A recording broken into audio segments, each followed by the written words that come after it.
Polícia cumpre 17 mandados no Paraná e em Minas Gerais contra grupo criminoso suspeito de praticar crimes contra menores na internet. Granjas catarinenses terão novas regras sanitárias. Governo libera crédito especial para suinocultores se adequarem. Governo catarinense faz entregas no Planalto Norte. Major Vieira recebe maquinários e obras de infraestrutura. No Rio Grande do Sul, cadeia pública de Porto Alegre recebe primeiros presos um dia após inauguração. Senador Flávio Bolsonaro faz crítica à perseguição ao pai e reforça coro por anistia. Assassino de Charlie Kirk é preso nos Estados Unidos. Estudante de 22 anos confessa crime. E veja também, na França, legisladores recomendam proibição das redes para menores de 15 anos. Essas e outras notícias a partir de agora no Pix News.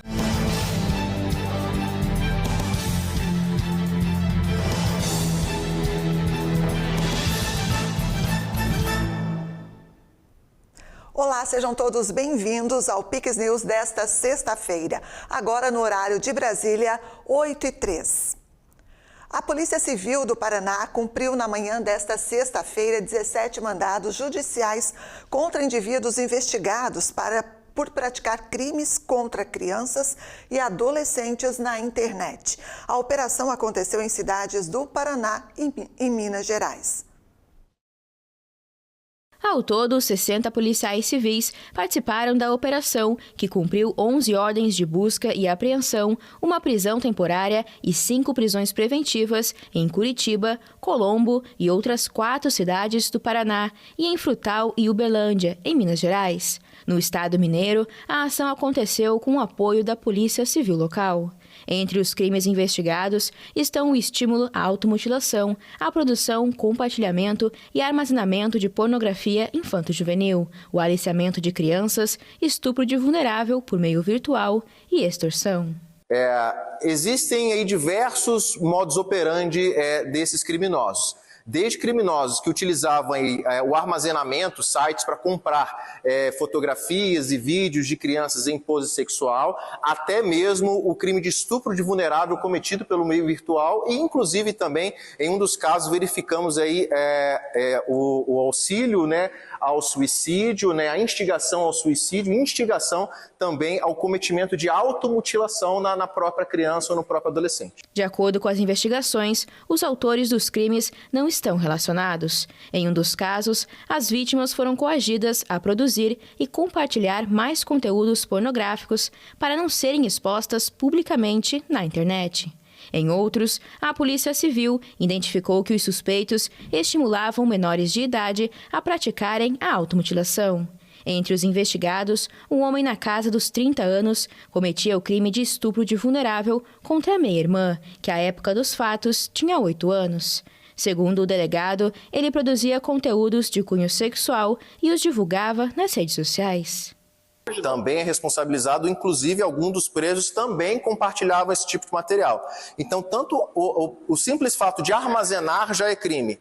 O armazenamento, o compartilhamento, a produção e, em alguns casos, o estupro de vulnerável e a instigação ao suicídio e automutilação também, todos eles crimes graves, crimes aí apenados com pena alta e que a polícia, na data de hoje, através dessa operação, conseguiu prender esses criminosos. Esta é a terceira edição da operação. As 2 primeiras aconteceram em março e outubro do ano passado e resultaram na prisão de 6 pessoas envolvidas em crimes contra menores de idade na internet. Segundo o delegado, os criminosos costumam pensar que estão escondidos e impunes no ambiente virtual. Entretanto, a polícia dispõe de meios para investigar, identificar e rastrear autores de crimes na internet. E no Rio Grande do Sul, a nova cadeia pública de Porto Alegre começou a receber os primeiros presos após a entrega oficial das históricas obras da unidade prisional que ocorreu na manhã de quarta-feira. Um dia após abrir os novos portões, a cadeia pública de Porto Alegre recebeu 25 presos oriundos do Núcleo de Gestão Estratégica do Sistema Prisional. Os detentos, todos com perfil de preso trabalhador, entram no prédio, já passando a atuar na cozinha, lavanderia e setor de limpeza do estabelecimento. A ocupação na unidade prisional será realizada de forma gradual, sob a coordenação da Polícia Penal. De acordo com o superintendente da Polícia Penal, Sérgio Dalcol, o início da ocupação é mais um marco para a história do sistema prisional gaúcho. Esta primeira fase de integração contempla presos que atuarão em atividades laborais internas com toda a movimentação feita com segurança e planejamento. O sistema prisional no Estado carece de investimentos há anos. Um exemplo é a própria cadeia pública, que por décadas foi sinônimo de degradação e vergonha internacional. No auge da crise, o Presídio Central chegou a abrigar mais de 5.000 presos em superlotação e em condições desumanas. Desde 2019, o governo do estado destinou mais de 1,4 bilhão de reais para o sistema prisional, visando melhorar a segurança pública e, principalmente, a infraestrutura carcerária. Do total investido, 1,3 bilhão foi para obras, o que deve resultar, até o fim de 2026, na criação de mais de 12.000 vagas no sistema prisional. O governo do Paraná anunciou a redução das taxas de juros para linhas de microcrédito e capital de giro disponibilizados pela Fomento Paraná para pequenas empresas. O anúncio foi feito pelo vice-governador Darcy Piana nesta quinta-feira, durante a abertura da Feira do Empreendedor Sebrae 2025 em Curitiba. Os recursos para viabilizar essa ação, que visa ampliar o acesso ao crédito para os pequenos negócios, vieram de um aporte de 200 milhões de reais do governo paranaense. A nova tabela pode significar para os empresários uma economia final de até 50% sobre os juros. Então, o governo, juntamente com a nossa agência de fomento, a prefeitura, resolvemos de colocar dinheiro para equalizar esse juro, para permitir que o nosso empreendedor consiga o recurso para aumentar a sua loja e aqueles que ainda não têm empresa consigam os recursos necessários para começar o seu negócio. Qual era a fonte que nós buscávamos de dinheiro para fazer essas operações de crédito para o pequeno e microempreendedor? Praticamente do BNDES. Não é? Então você já começava com 15%, por exemplo, a Selic agora, 15% ao ano e mais o curso Fomento Paraná. Isso foi explicado ao governador e, sensível a essa situação, aportou 200 milhões de reais na Fomento Paraná e agora, por exemplo, nós vamos sair de Selic para IPCA. Não é? Diminuímos alguns custos também da Fomento, não terminamos ainda, vamos ter mais no futuro, mas nós vamos diminuir praticamente 50% o que se praticava há um mês atrás. Duas linhas de microcrédito são englobadas pela medida: o Banco da Mulher Paranaense e o Banco do Empreendedor, com funcionamento similar entre eles, mas taxas ligeiramente diferentes. A primeira é voltada exclusivamente para impulsionar o empreendedorismo feminino. Em ambas as linhas, é possível obter até 10 mil reais em crédito para pessoas físicas e até 20 mil reais para mês de microempresas que faturem até 360 mil reais por ano. O prazo de pagamento é de no máximo 36 meses. As atendidas pelo Banco da Mulher terão taxas menores, de 0,82% ao mês. Já os contemplados pelo Banco do Empreendedor terão acesso aos juros mensais de 0,98%. É muito importante que a gente vá inserindo os pequenos microempreendedores, né, é praticamente uma inserção bancária, né, de muitos deles que nunca tiveram acesso a crédito, estão começando, têm dificuldades com garantias, dificuldades nas taxas de juros, e aí a gente consegue colocar um produto a eles que pode alavancar os seus negócios, alavancar suas ideias, né, fazer com que eles depois fiquem familiarizados com essa sistemática de alavancagem, consiga se impulsionar ainda mais. Nessa mudança da política de juros, você não só dá para sobreviver, mas para ele viver, para ele crescer, sair de micro para pequeno, de pequeno para médio, assim por diante. É uma oportunidade. além da geração de renda, geração de emprego, tributos municipais, alguns casos tributos estaduais também, não é? Então é uma roda assim viva, ativa e que acaba gerando várias oportunidades e incrementando o pequeno e microempreendedor. Sem recurso financeiro não tem avanço. O pequeno empreendedor normalmente é desprovido de capital ou tem um capital para iniciar uma operação. Agora, para financiar isso, tem que ter apoio. E não é com juros de mercado que você vai fazer isso. Isso é inviável. A linha específica para capital de giro, a Fomento Giro Fácil, foi outra incluída nessa iniciativa. Assim, micro e pequenas empresas que faturam até 16 milhões de reais por ano poderão captar recursos de 20 a 500 mil reais.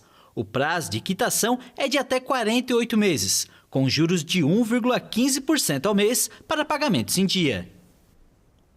O governo de Santa Catarina fez entregas no Planalto Norte catarinense.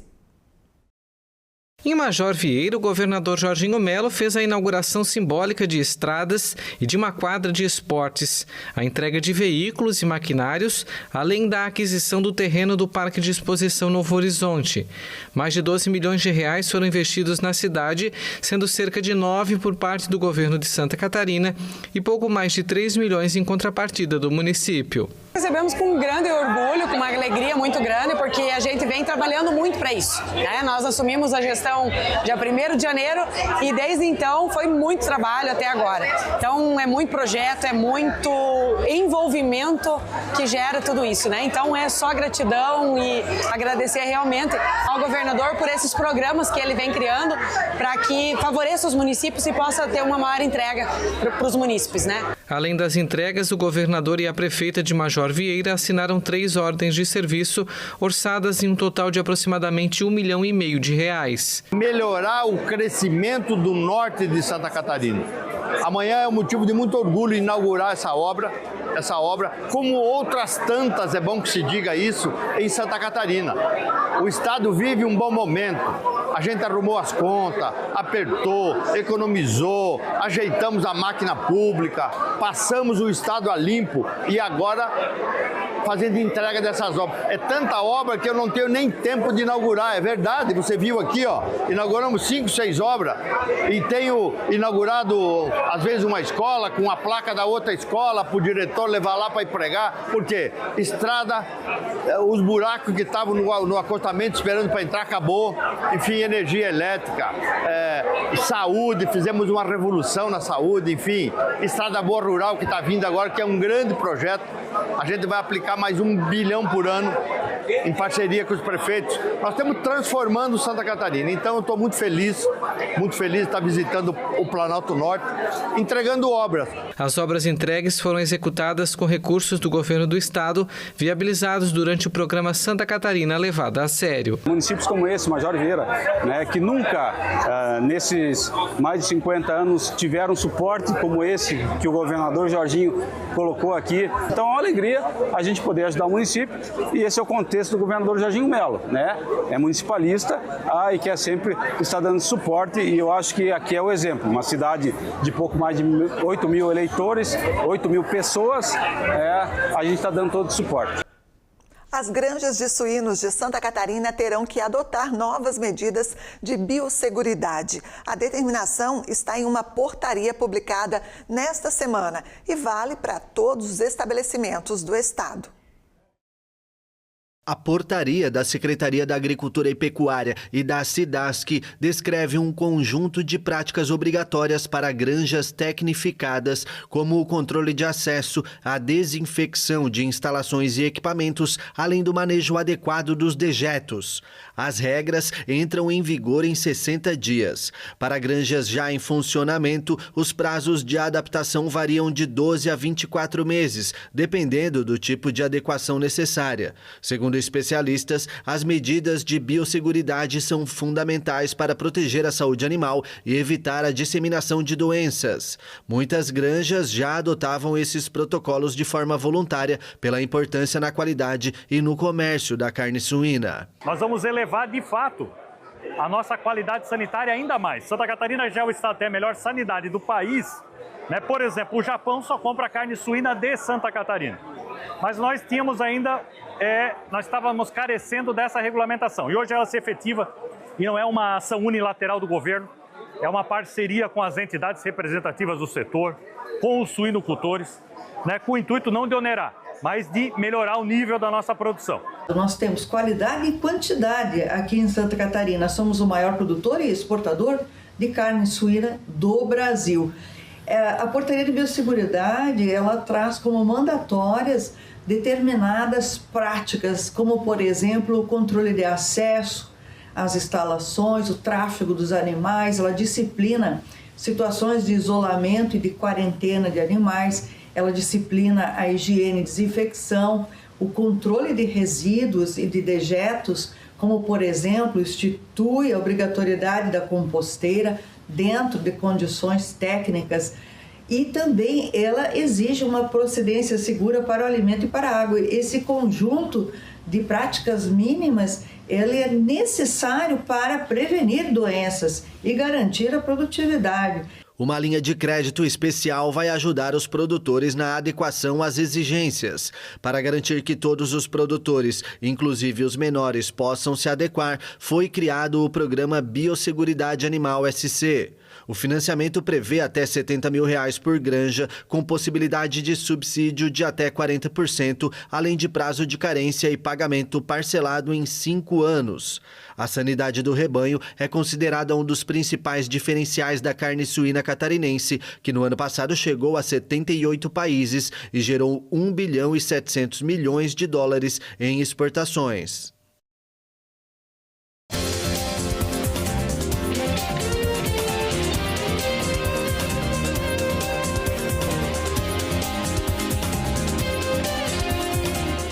Muito bem, vamos falar de Copa do Brasil. Convido o Vinícius, que está chegando por aqui, para passar para a gente todos os detalhes. Vini, boa noite, tudo certinho? Boa noite, Andréia. Boa noite a todos que nos acompanham aqui no PIX News. Ontem nós falamos que Corinthians e Fluminense avançaram aí para a semifinal da competição nacional. Isso. E hoje a novidade é que Cruzeiro e Vasco também estão garantidos na semifinal. Clássico Mineiro deu Cruzeiro, Clássico Carioca deu Vasco. E a gente falava aqui nos bastidores que, em relação ao clássico Cruzeiro, a Raposa comeu galo, é isso? A Raposa jantou o galo nesse clássico da semifinal da Copa do Brasil, das quartas de final da Copa do Brasil, e agora avança para a semifinal, e é isso que a gente vai ver agora. Queremos os detalhes. Vamos mostrar agora então, porque o Cruzeiro havia vencido a primeira partida jogando na MRV, o estádio do Atlético Mineiro, e ontem jogando em casa, jogando no Mineirão, a favor, mais de 61 mil torcedores estiveram lá acompanhando e torcendo, e o Cruzeiro conseguiu a classificação tranquila com 2 gols do Caio Jorge. A gente confere agora, após a cobrança de falta, o Fabrício Bruno desviou de cabeça e o Caio Jorge completou, brigando ali para fazer o gol, e você confere aí por outro ângulo, Fabrício Júnior e o Caio Jorge completando. Após a cobrança de escanteio, o William aproveitou a sobra e o Caio Jorge, de novo ele, desviou para fazer 2-0 e assim classificar o Cruzeiro para a semifinal da Copa do Brasil. Já no clássico carioca, Botafogo e Vasco da Gama, se repetiu o mesmo placar do jogo de ida, 1-1. O Vasco saiu na frente no Newton Santos após a cobrança de falta, uma bela cobrança de falta do Coutinho. O Nuno Moreira fez 1-0 para o Vasco da Gama. O Joaquim Corrêa foi derrubado na grande área pelo Léo Jardim, cobrança de pênalti marcada pelo Alex Telles, deixando então tudo igual e levando o jogo para a cobrança de pênaltis. O Vasco da Gama converteu a primeira com o Verratti, e ele que tinha sido o herói do Botafogo, o Alex Telles, foi quem perdeu a cobrança para o Fogão. Léo Jardim foi muito bem, se redimiu com o pênalti feito, né? E fez a marcação, defendeu, e depois o Vasco da Gama converteu todos os 5 pênaltis e se classificou aí à festa do Gigante da Colina. Agora lembrando então, com essa classificação, o Cruzeiro vai pegar o Corinthians e o Vasco da Gama classificado, mantém aí um clássico carioca, Vasco e Fluminense.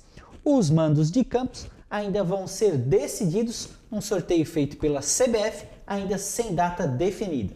Lembrando que a semifinal da Copa do Brasil vai acontecer nos dias 10 e 14 de dezembro, com as finais marcadas para o mesmo mês, nos dias 17 e 21 de dezembro, André. Então a gente faz essa grande pausa da Copa do Brasil, voltamos nesse final de semana com o Brasileirão e vamos acompanhando o futebol brasileiro. É isso aí. Obrigada, viu, Vini? Muito obrigado, André, e a todos que nos acompanham aqui no Pix News. Bom fim de semana. Obrigado. Agora, intervalo, e você vai ver a seguir. Senador Flávio Bolsonaro faz crítica à perseguição ao pai e reforça coro por anistia. Assassino de Charlie Kirk é preso nos Estados Unidos. E também, legisladores franceses recomendam proibição das redes sociais para menores de 15 anos. Voltamos em instantes.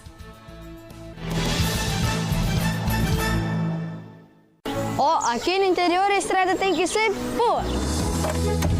E se for com buraco, credo, a gente perde um tempão. Por isso a gente tá feliz com o novo programa do Estado em parceria com as prefeituras. O Estrada Boa Rural. O programa vai arrumar dezenas de estradas rurais em toda Santa Catarina. Agora meu pai vai levar a produção bem rápida na cidade. Vai sobrar mais tempo para tomar chimarrão e comer a minha cuca. Estrada Boa Rural. Governo de Santa Catarina. A reforma tributária vai impactar a sua alimentação e da sua família. 57 mil brasileiros morrem todos os anos devido ao consumo de ultraprocessados. E mesmo assim, esses produtos ainda podem receber incentivos fiscais. Você precisa agir agora. Exija mais impostos para os ultraprocessados e menos impostos para os alimentos saudáveis. Acesse já doceveneno.org.br e mostre o seu apoio. O que é Garopaba? É luz, é verão, é esporte, é música, é tainha, é tempero, é história, é encanto, é tradição, é cultura, é pra criança, é pra família. Garopaba é a Garopaba. Venha viver de perto. A saúde em Santa Catarina não para de avançar. Estamos recuperando os hospitais rapidamente. É verdade, ainda temos muito trabalho pela frente, mas estamos no caminho certo. São mais de 70 hospitais em obras e mais de 6 bilhões em investimentos no último ano, além de 900 mil cirurgias realizadas. O bem-estar dos catarinenses é o nosso compromisso. Governo de Santa Catarina. De volta com o Pix News, agora 8h24. Após a condenação de Jair Bolsonaro a 27 anos de prisão por tentativa de golpe, o senador Flávio Bolsonaro voltou a falar em perseguição e anunciou que aliados vão pressionar o parlamento por uma anistia ampla, geral e irrestrita para todos. A proposta deve abrir um novo embate entre legislativo e judiciário. Ao sair do condomínio em que o líder da direita brasileira mora e onde cumpre prisão domiciliar desde agosto em Brasília, Flávio falou com repórteres. O presidente Bolsonaro está aqui firme, forte, de cabeça erguida para encarar de frente essa perseguição, porque a história vai mostrar que nós é que estamos do lado certo, do lado da defesa da democracia, do lado da defesa da soberania e não ao lado da defesa da supremacia. O senador indicou que os planos dos aliados de Bolsonaro é agora buscar uma anistia, pautada no Congresso. Então nós vamos agora, com todas as forças, unir sim o parlamento, que é quem tem a competência para promover a pacificação desse país, e fazer a anistia ampla, geral e restrita para todos, incluindo o Bolsonaro. Segundo o ministro do Supremo Tribunal Federal, Flávio Dino, a condenação do ex-presidente não é passível de anistia. A afirmação rebatida por juristas. O tema promete ser um novo desafio na relação entre os poderes legislativo e judiciário. E a defesa de Jair Bolsonaro disse que vai recorrer da condenação. O ex-presidente foi considerado culpado pela primeira turma do Supremo Tribunal Federal no julgamento da suposta tentativa de golpe. Fábio Van Garten, um dos colaboradores do ex-presidente, publicou no X um comunicado escrito pelos advogados de Bolsonaro. A nota diz que a defesa entende que as penas fixadas são absurdamente excessivas e ajuizará os recursos cabíveis, inclusive no âmbito internacional. Pela primeira vez na história do Brasil, um ex-presidente foi condenado por golpe de Estado. Agora você confere alguns destaques internacionais. O príncipe Harry fez uma visita surpresa à Ucrânia nesta sexta para apoiar os soldados feridos na guerra com a Rússia. O Kremlin afirmou que as negociações de paz estão pausadas e o presidente americano Donald Trump disse que a paciência com Vladimir Putin está acabando. O membro da família real britânica viajou à Ucrânia com uma equipe da Fundação Invictus Games, que apoia os militares feridos em combates. Harry declarou ao jornal britânico The Guardian que não se pode parar a guerra, mas se pode ajudar no processo de recuperação. Também nesta sexta-feira, o presidente dos Estados Unidos, Donald Trump, disse que a paciência com Vladimir Putin está se esgotando e mencionou a possibilidade de sanções contra os bancos e o setor petrolífero russos. Em entrevista à Fox News, Trump prometeu intervir de maneira muito forte para encerrar o conflito na Ucrânia. Já a Rússia declarou que as negociações de paz estão pausadas. Os esforços de Trump para encerrar o conflito, iniciado em fevereiro de 2022, fracassaram nas últimas semanas. A Rússia permaneceu firme e não cessou os ataques terrestres e aéreos. As 3 rodadas de negociações de paz entre Rússia e Ucrânia, assim como a recente cúpula entre Trump e Putin no Alasca, não alcançaram nenhum avanço no sentido de encerrar os combates. As forças russas avançam nas linhas de frente e Putin prometeu continuar lutando se as demandas de paz, que incluem mais concessões territoriais da Ucrânia, não forem atendidas. Legisladores franceses recomendaram a proibição do acesso às redes sociais para menores de 15 anos de idade. Também foi apresentada uma denúncia ao Ministério Público contra o TikTok por colocar em risco a vida dos usuários.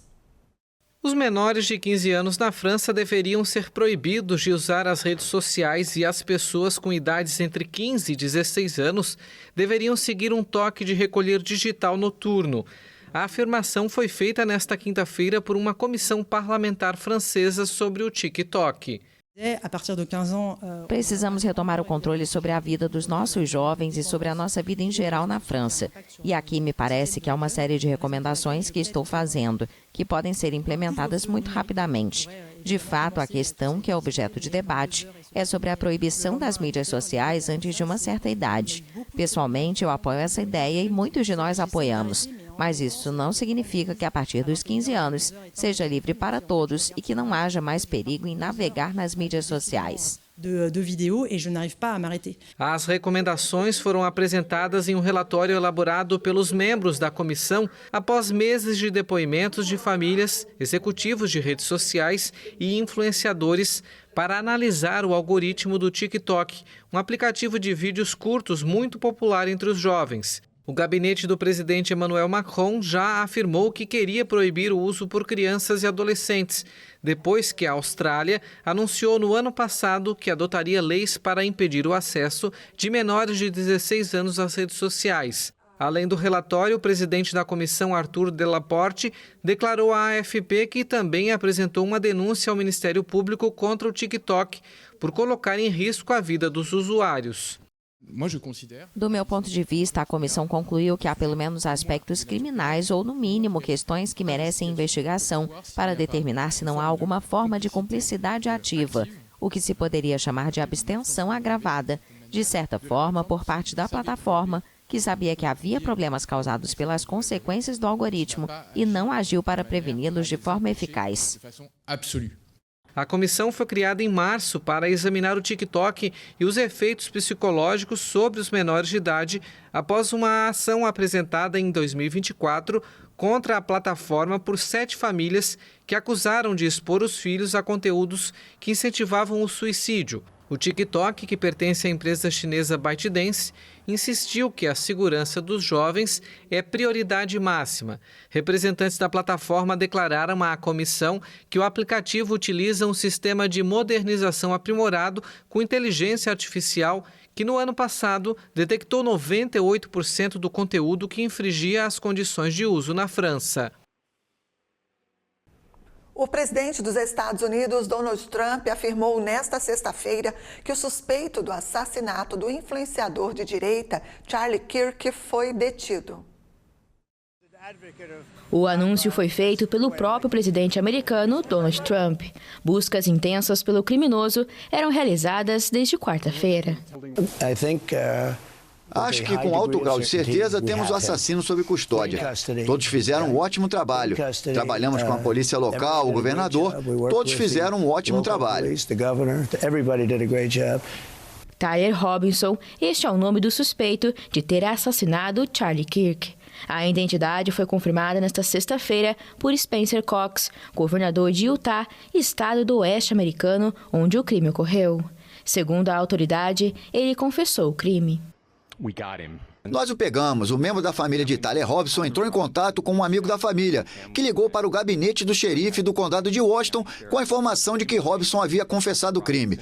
Essa informação foi repassada ao gabinete do xerife do condado de Utah. Várias imagens do possível atirador foram divulgadas na véspera pelo FBI, que estava oferecendo uma recompensa de $100 mil ou mais de R$500 mil por informações que ajudassem na captura do suspeito. Trump afirmou que alguém muito próximo do atirador o entregou. Cerca de 20 agências federais, estaduais e locais trabalham no caso. Kirk, influenciador republicano de 31 anos, morreu na quarta-feira após ser baleado quando participava de um evento na Universidade Utah Valley. O conservador foi morto enquanto respondia a perguntas de um jovem sobre os tiroteios nos Estados Unidos. Pai de 2 filhos e defensor apaixonado dos valores conservadores e cristãos, Kirk construiu uma carreira política desde jovem, após cofundar a organização Turning Point USA em 2012, cuja missão era promover ideias conservadoras entre os jovens. E a violência contra políticos de direita vem ocorrendo de forma mais recorrente em diversas partes do mundo, revelando um cenário de insegurança e polarização política. O caso mais recente mostramos agora, de Charlie Kirk, apoiador do presidente Donald Trump, que foi vítima de tentativa de assassinato durante a campanha eleitoral. Assunto para o jornalista Tiago Pereira, que já está por aqui. E quando essa onda vai passar, vai acabar? É isso que a gente pergunta para você, Tiago. Boa noite, muito bem-vindo. Porque extremismo ninguém gosta, ninguém quer. E essa onda de extremismo está parecendo cada vez maior. Quando que isso vai acabar, hein? Vai depender do lado errado da situação, querer sim pôr um fim na polarização.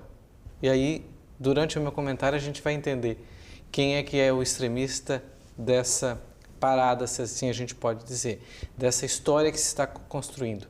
E isso só vai parar quando se quiser realmente pacificar. A união e reconstrução, a pacificação que tanto se fala, ela tem que ser não só da boca para fora, ela tem que ser colocada em prática.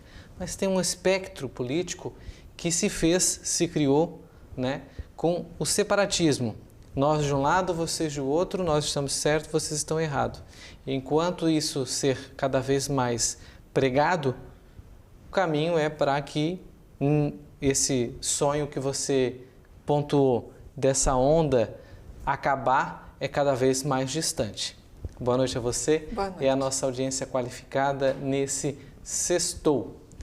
Bom, os tempos, meus amigos, minhas amigas, são outros. Nas redes, por trás das telas, a coragem se aflora e aqueles que não têm escrúpulos algum mostram quem verdadeiramente são e destilam ódio contra aqueles que pensam simplesmente diferente. Torcidas, apoiadores e eleitores, estes sempre existiram. Cada um torce para o seu lado, para o seu time, mas atualmente a torcida está passando dos limites. Está virando o que a gente chama de fanatismo ou hooligan, um termo vindo da Europa usado para as torcidas organizadas violentas. Mas essa vertente é cada vez mais aguçada de um lado. De assassinatos a atentados frustrados, os casos mostram que o debate político está cada vez mais marcado pelo risco físico enfrentado por lideranças conservadoras, o que a gente chama de direita. Nos Estados Unidos, o caso mais recente é a morte do comentarista e influenciador conservador Charlie Kirk, atingido por um tiro na última quarta-feira. O crime, que chocou o mundo, ocorreu pouco mais de um ano após o ex-presidente Donald Trump, do mesmo espectro, sobreviver a um atentado em um comício na Pensilvânia em julho de 2024, quando foi atingido de raspão na orelha direita. Vamos voltar à imagem do Kirk aqui, fazer uma pausa para a gente refletir. Um ativista, um jovem de 31 anos, pai de um casal, uma menina com 4 anos e um menino com 1 ano de idade, falava de Deus para quem o acompanhava. Fontes que eu conversei afirmam que ele falava de Deus, pregava o cristianismo, a presença de Jesus Cristo e falava no mundo conservador, aquele que tem os princípios mais voltados para a família, para a paz, nos deixa de uma forma trágica, né? E na Colômbia, ainda nesse espectro, o episódio marcante foi a morte do pré-candidato presidencial Miguel Uribe. Vocês vão de lembrar, em agosto de 2015. O político conservador havia sido baleado 2 meses antes durante um comício em Bogotá, ou seja, a tentativa frustrada virou na consumada. Já na Europa, em 2019, a Alemanha se tornou palco de um caso inusitado, quando em apenas 13 dias, 6 candidatos do Partido Alternativa para a Alemanha, partido de direita, morreram antes das eleições locais. Já a nossa vizinha, a Argentina, nós noticiamos aqui quase toda semana, vive um escândalo, uma escalada de episódios de violência política contra dirigentes, militantes e simpatizantes de direita. De Javier Milei, que está colocando a Argentina novamente no mapa. E aqui eu abro um parêntese, contra o peronismo, contra uma política ditatorial que colocou a Argentina fora do mapa, que tirou a Argentina do espectro econômico, numa crise afundada. E essas siglas que não acreditam no propósito de Javier Milei, que acreditam que a vertente deles é a que vai colocar a Argentina nos trilhos, mas não colocou por décadas e décadas, partem somente para a violência, porque é o que os resta. E vejam, todos alvos da direita, a chamada propositalmente por muitos de extremistas, mas que é, na verdade, a vítima do ataque truculento, criminoso e violento da esquerda, que diz pregar o amor, a paz e a igualdade, quando na verdade está revestida pelo ódio, pelo rancor e pela vontade de calar a qualquer custo os que pensam contrários. Logo, nos resta fazer a presunção de que o extremo está lá, do lado oposto, o radicalismo da esquerda que originou o comunismo. Muita gente acha que foi o contrário, mas a história mostra que o comunismo é uma das expressões mais radicais dela, da esquerda, não ao contrário. A esquerda não veio do comunismo, o comunismo é que se originou dos princípios de esquerda. Talvez por isso que os intelectuais da própria esquerda gostam tanto de taxar os políticos da direita de fascistas, para ofuscar quem realmente são, que sempre vivem na sombra de aguçar e a arruaça, de aguçar a arruaceiros, a balbúrdia e o separatismo. Eles adoram rotular. E aqui no Brasil, a gente mostra na tela. Também na última quarta-feira, o deputado federal Nicolas Ferreira precisou acionar a justiça para se proteger e não ser mais uma vítima deles, da milícia digital, da esquerda, que se encoraja no virtual, mas também executa friamente os planos mais ousados em prol de calar os seus opositores. Vamos ver aqui na tela alguns prints que o deputado trouxe de militantes da esquerda e até jovens estudantes o ameaçando de morte. E olha o que ele escreveu, o que ele antigamente se falava, tweetou, postou na rede social X: a esquerda forma assassinos imorais e sem alma, estudantes que querem matar ou concordam em matar os seus opositores políticos. Já mobilizei todos os instrumentos jurídicos e de segurança contra eles. Se querem guerra, conseguiram, postou o Nicolas Ferreira, bem dentro daquilo que a gente está falando aqui. Caso de quarta-feira agora, coincidentemente. A prova do crime, gente, está aí, infelizmente. E aí a gente tem vários casos, Próprio Jair Bolsonaro, que foi uma tentativa de assassinato, a facadas em 2022 nas eleições, que a esquerda adora dizer que ele venceu justamente por esse episódio trágico que até hoje não foi elucidado, esclarecido. Um advogado pago por um líder religioso misterioso. Claro, porque se tem, num país laico, não se pode investigar, quebrar sigilo das igrejas, porque aí se entra contra essa ideologia da laicidade do Estado. Óbvio que eles colocaram essa desculpa para impedir que esse processo siga. E Bolsonaro tratou muito disso enquanto foi presidente, da lentidão da Polícia Federal, que não teve a mesma lentidão para julgar os atos de 8 de janeiro e tentar colocar todos aqueles que faziam parte do governo passado, mesmo sem provas, na cena do crime do 8 de janeiro, sem qualquer indício de que eles tenham, como a gente até comentou aqui ontem, envolvimento no ato. E por aí a gente tira essa conclusão, Você me perguntou no início e eu lhe respondo agora. O extremismo que muito se prega, e a imprensa tem uma certa parcela de culpa disso, está mais no espectro da esquerda do que qualquer outro espectro político, tendo aí a prova de que aqueles que pregam o contraditório, nesse caso os políticos e apoiadores de políticos da direita, que não só ameaças, Uma coisa é uma ameaça, que também há de se apurar, mas eles partem para a execução. Donald Trump, Kirk, Bolsonaro, não exatamente nessa ordem, Bolsonaro veio antes, estão aí para provar. E há ainda quem duvide, que Bolsonaro levou aquela facada lá em 2022, que quase o levou a óbito. Por hoje é só, sinto muito ser uma notícia não muito boa numa sexta-feira, espero que sirva para que a gente reflita, a gente volta a se ver na sexta-feira. Na segunda.